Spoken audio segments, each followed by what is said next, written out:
This is the the the oldest one in that the Chinese immigrants worked at. It was when there was a Chinese Exclusion Act. They took away all the available jobs essentially, and laundrymen became laundry shops became the only outlet that the Chinese worker can get into, and this would be in the late 19th century and the turn of the 20th century. And at that time, the only job is the hard labor of doing the laundry shop for almost everybody in the places, and they are settled. They grew up in all these different cities. The problem, a lot of the problem is, like in Boston, is people come and they get set up for laundry shops, but they can't set them up around Boston because they're already fulfilled. So a lot of the laundry shops start to be sent to different places, and usually they are single men, and someone will give them loan some money and say, okay, you can do one in Vermont in this town. There's not a Chinese laundry there. So he will be sent over 200 miles to a faraway place and set it up, usually in a tiny basement shop or something. And they could not speak English, so that they would wash the clothes, pack them up, and deal with clean shirts and things like that, opening up a shop like that. And this one, I kind of try to imbue him with all the feelings of that loneliness of the person. And he, might have come at 25, 30, and by the time he was like, 50, 60, he had nobody, and there was women were excluded to come over. So he may have a wife and children growing up in China, but he himself would send the money back home and live his life by himself, kind of thing. So it's a very hard life, a very lonely life, and they will come to Boston once in every few months to buy supplies and things like that. And of course, nobody. there will be a lot in his own place in far away. There will be a lot of prejudice against Chinese, or just indifference to. They just go there, pick up the clothes. At the same time, I don't want to show that they are victims. They are strong and they have worked hard, and they have a lot of integrity within themselves. And in their eyes, I don't want them to look at the work. That applies to all the other figures too. Because a person is a person and not a worker as such. So he's looking out, maybe not totally focused on the eventual, the audience, the viewer, but somewhere even beyond the viewer. So he's thinking about all the things inside his head. I want you to feel the feeling that he is thinking about him. He's controlling his package of laundry and at the counter, but he has somewhere, his life is growing somewhere else, and providing for his family in China.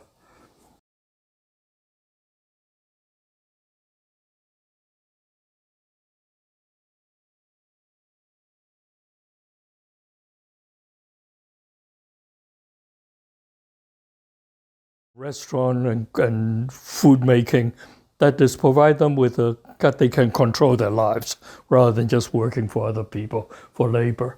And so I want to pay tribute in the second important career for Chinese immigrants, and that's to work in a restaurant. And it still happens a lot. It still has that prejudicial quality that the only businesses that's successful is in making restaurants, that so many Chinese immigrants or second generation, their family are kind of work in restaurants. And and I want these two figures to be quite different. That the loneliness of the laundryman is there, and and he has more access to things. And I didn't choose him for a dishwasher, which of course I should pay tribute to as well. But as a kind of someone with a little bit more agency, more ability, like he's cutting up a duck. Actually, there's this whole thing. Actually, I'm just using this as a support for the sculpture.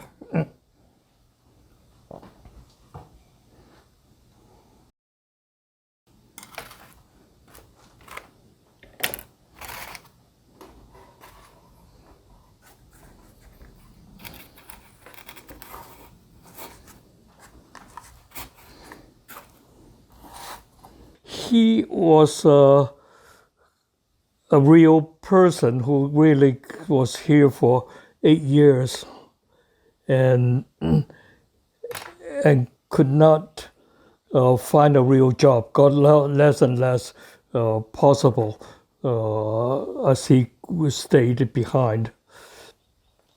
So I want to show the feeling of him working hard and finding a good job as a cook.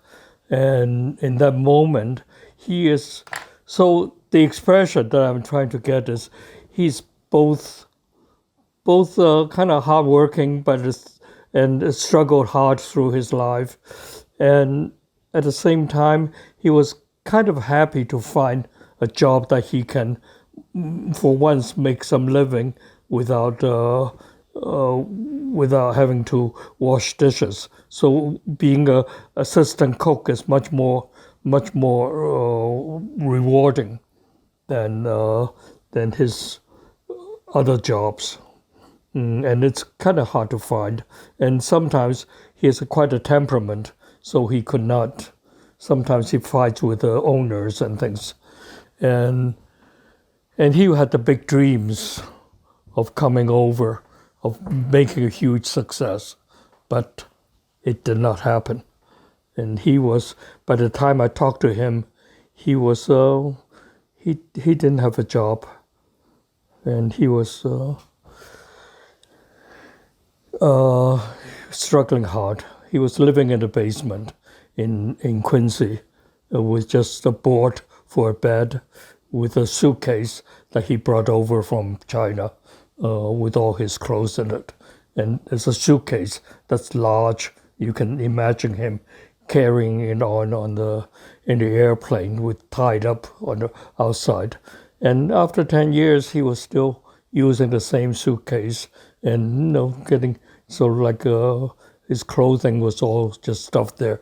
There's in the room. There's nothing else except his cooking ware and some of his.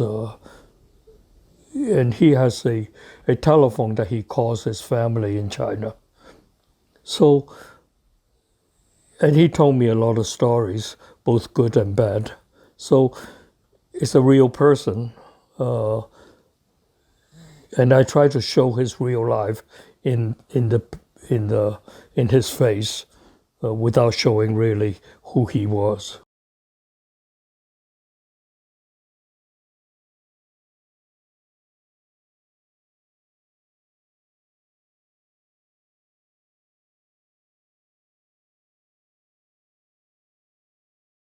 By the 60s something, in the 63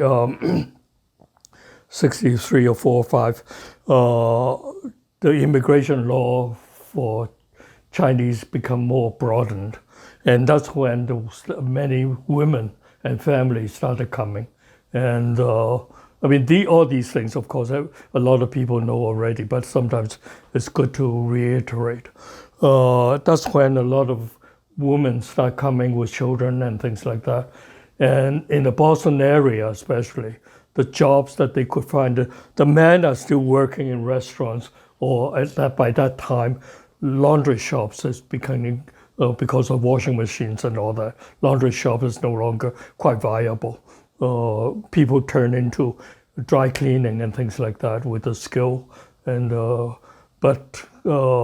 so people still work a lot in restaurants and as waiter, as owners, and the women are often find jobs in the garment industry in the Boston area. In Chinatown, there was quite a few factories. This would be from the 60s to 70s until the 80s. By the 80s, people start to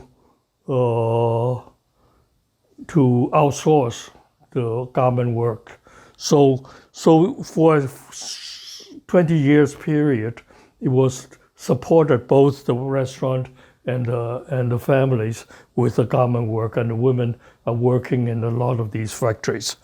There is continue on to have that kind of financial prejudice, though, because instead of being paid hourly in the factories, they were paid by piecemeal.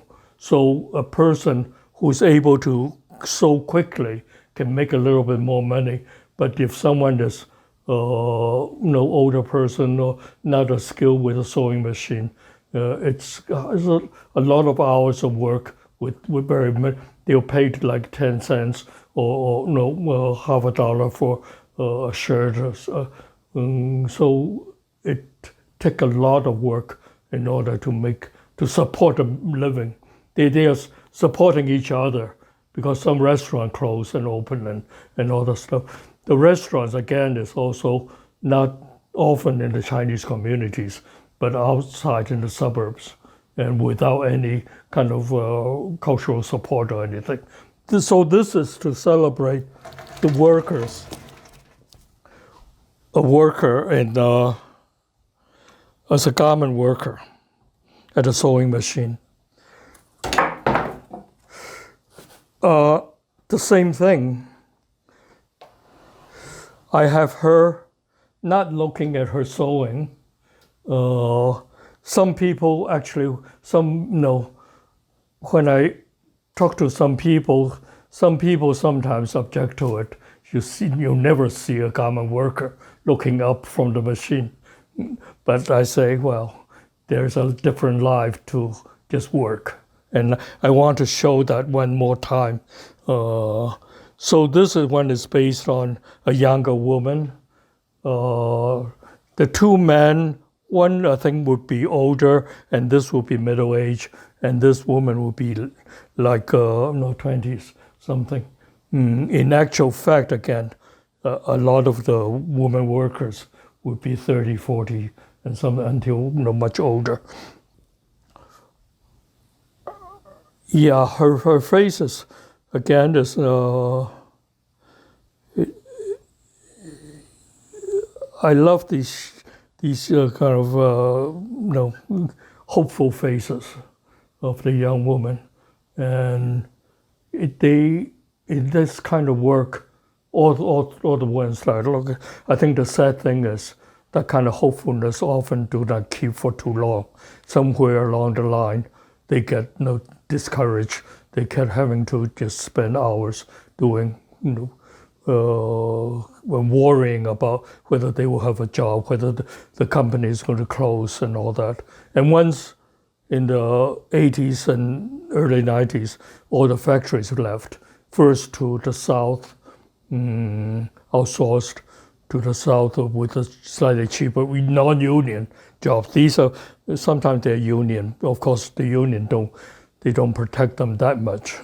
But like piecemeal, a good union would fight against that. But then soon they were all exported to China, to Asia. Now it's not even the Chinese workers no longer going through that. It's more like India, Bangladesh, even poorer places. So all the clothes that we get now, the reason that we can buy them with relatively ease is because of this exploitation that is being done in other countries. So in some ways, I said, the developed countries just have to face the fact that if we want equality for the world, we really need to pay people living wages and not to exploit them. and if their wages is 100, I would say more like 100 times what an American worker would need or European worker would need to buy food and their quality of life. We cannot just keep on looking at people, spending their lives making clothes for us that we can enjoy so much.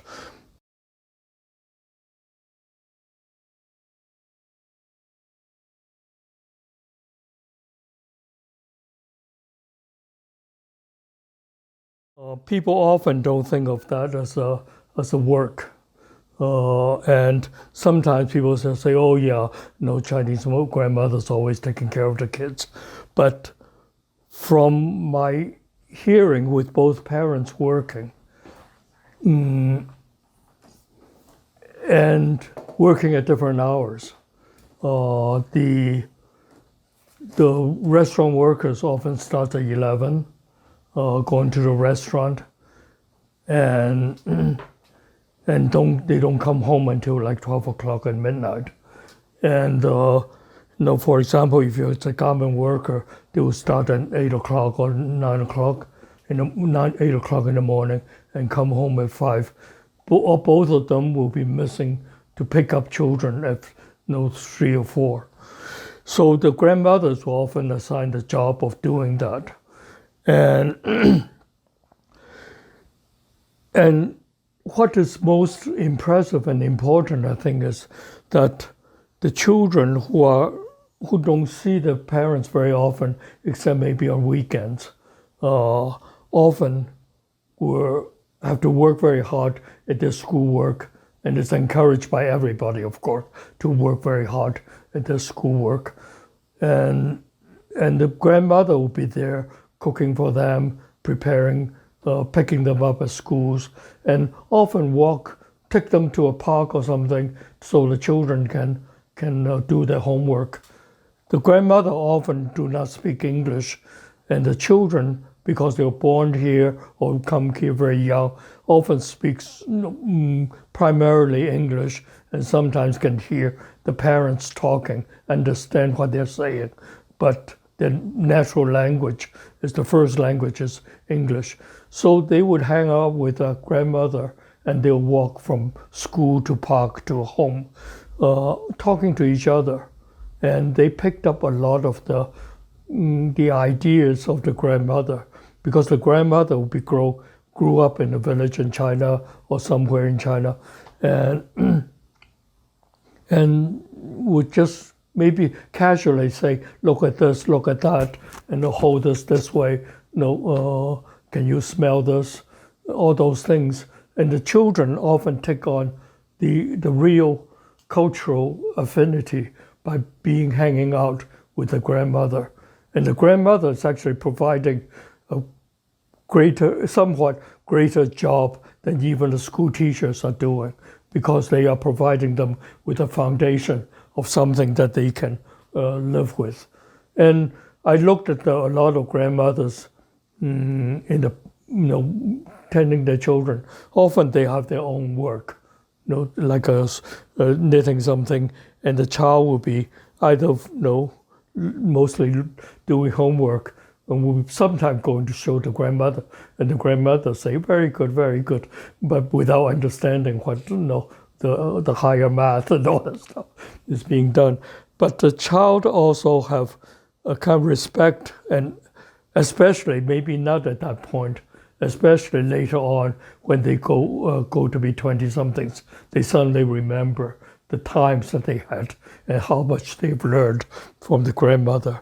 So the grandmother, I want her to be both, without being cliche wise, but sort of like attentive and knowledgeable about a certain kind of, not the knowledgeable what we would think of as knowledge, but knowledgeable in order how to prepare good medicine, good healthy food, and how to test whether a fruit is ripe in the right way or not, and all those things, whether a piece of fish is fresh. So I want her to have all that quality in the statue. And the child, I want her, actually is based on the real photograph I had of a child in a project that I did. And the relationship, because I put them on separate pedestals, they don't have that distance relationship. But in actual fact, they will have this. And in the bronze statue, of course, they cannot be movable. But I am kind of I'm looking at them, which will be the best relationship that they have. And her eyes, will she be looking at her, or will she be looking at somewhere else? Maybe she's thinking about her village, in China, of her own grandmother, and what. But at the same time, it's a very alien place, a park in Chinatown with all the new Chinese cliches of lanterns and all those things. That was not in her life when she was growing up. There would be real, paper cutting and all that stuff. So, what would she be thinking? What would the granddaughter, what would she be thinking? Those are the kind of emotional background that I would like to imbue them with.